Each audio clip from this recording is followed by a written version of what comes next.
আপনি কি বারবার হাঁচি দেন, ত্বকে চুলকানি বা র্যাশ হয়? তাহলে এর পেছনে লুকিয়ে থাকতে পারে অ্যালার্জি। আসুন জেনে নিই অ্যালার্জির অন্যতম প্রধান কয়েকটি কারণ। নাম্বার 1, ঘরের ধুলাবালি, ডাস্ট বা মাইট। ঘরের ধুলাবালি, ডাস্ট বা মাইটে যাদের অ্যালার্জি আছে, আপনারা ঘর বা রুম পরিষ্কার করার সময় মুখে মাস্ক ব্যবহার করুন। নাম্বার 2, ফুলের পরাগরেণু। ফুলের পরাগরেণুতে যাদের অ্যালার্জি আছে, আপনারা ফুল থেকে দূরে থাকুন। অনেক বাচ্চাদেরও এ ধরনের ইতিহাস থাকতে পারে। ওই সমস্ত বাচ্চাদের ফুল বাগানে খেলাধুলা করতে বারণ করুন। নাম্বার 3, পোষা প্রাণীর লোম। অনেকেই শখের বশে ঘরে কুকুর বিড়াল পোষেন। আপনারা যাদের এই পোষা প্রাণীর লোমে অ্যালার্জি আছে বা ইতিহাস আছে, আপনারা পোষা প্রাণী থেকে দূরে থাকুন। নাম্বার 4, কিছু খাবার। বিশেষ কিছু খাবারে অনেকের অ্যালার্জি থাকতে পারে, যেমন গরুর মাংস, হাঁসের মাংস, হাঁসের ডিম, কচু, বেগুন, লতি ইত্যাদি খাবারে অনেকের অ্যালার্জির ইতিহাস থাকতে পারে। যাদের এই ধরনের ইতিহাস আছে, আপনারা প্রতিদিনের খাবারে ওই খাবারগুলো বাদ দিন। নাম্বার 5, কিছু ওষুধ। বিশেষ কিছু ওষুধে অনেকের অ্যালার্জি থাকতে পারে।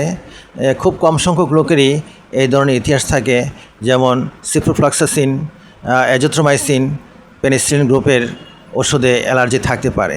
যাদের জীবনে একবার হলো এ ধরনের ইতিহাস হয়েছে, ওনারা ডাক্তারের কাছে গেলে প্রথমেই ডাক্তারকে ওষুধটির নাম অবগত করুন। ডাক্তার সাহেব ওই ওষুধটি বাদ দিয়ে আপনাকে প্রেসক্রিপশন দেবেন। নাম্বার 6, পোকামাকড়ের হুল বা কামড়। মৌমাছি, ভীমরুলের কামড়ে অনেকের অ্যালার্জি হতে পারে। যাদের এই সমস্ত পোকামাকড়ের কামড়ে অ্যালার্জির ইতিহাস আছে, আপনারা ওই সমস্ত পোকামাকড় থেকে সাবধান থাকুন। নাম্বার 7, ছত্রাক বা ফাঙ্গাস। ছত্রাক বা ফাঙ্গাসে অনেকের অ্যালার্জি হতে পারে। সেতে কোনো পরিবেশে বা খাবারে ফাঙ্গাস জন্ম নিতে পারে। ফ্রিজের কাছাকাছি বা ফ্রিজের বা অনেক দিন খাবার থাকার ফলে ফাঙ্গাস জন্ম নিতে পারে।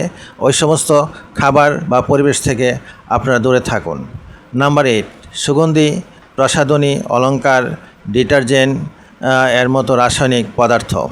যাদের সুগন্ধি, ডিটারজেন্ট বা প্রসাধনী রাসায়নিক কোনো পদার্থে অ্যালার্জি আছে, আপনারা ওই সমস্ত তৈজসপত্র বা কাপড় চোপড়, নতুন কোনো কাপড় বা রং, ডিটারজেন্ট বা ইমিটেশনের অলংকার যাদের অ্যালার্জি আছে, আপনারা ওই সমস্ত অলংকার, প্রসাধনী থেকে দূরে থাকুন। নাম্বার 9, ল্যাটেক্স, রাবার জাতীয় জিনিস। যাদের ল্যাটেক্স, রাবার জাতীয় কোনো গ্লাভস বা বেলুন বা প্লাস্টিকের কোনো তৈজসপত্রে অ্যালার্জি আছে, আপনারা ওই সমস্ত জিনিস থেকে বা ব্যবহার থেকে বিরত থাকুন। নাম্বার 10, বংশগত কারণ। অনেকের বাবা মায়ের বিশেষ কোনো খাবারে বা ব্যবহারের জিনিসপত্রে অ্যালার্জি থাকতে পারে। আপনারা ওই সমস্ত খাবার বা জিনিসপত্র ব্যবহার থেকে দূরে থাকুন। যাদের ঘন ঘন অ্যালার্জি হয়, আপনারা ডাক্তারের পরামর্শ নিন এবং ওনাদের পরামর্শ মতো ওষুধ খান। আমার এই ভিডিওটি ভালো লাগলে শেয়ার করুন এবং এরকম আরও গুরুত্বপূর্ণ তথ্য পেতে আমার পেজটি ফলো করুন, লাইক করুন এবং কমেন্ট করুন। আজ এ পর্যন্তই বিদায় নিচ্ছি। আমি মোহাম্মদ হোসেন সোহেল। আসসালামু আলাইকুম।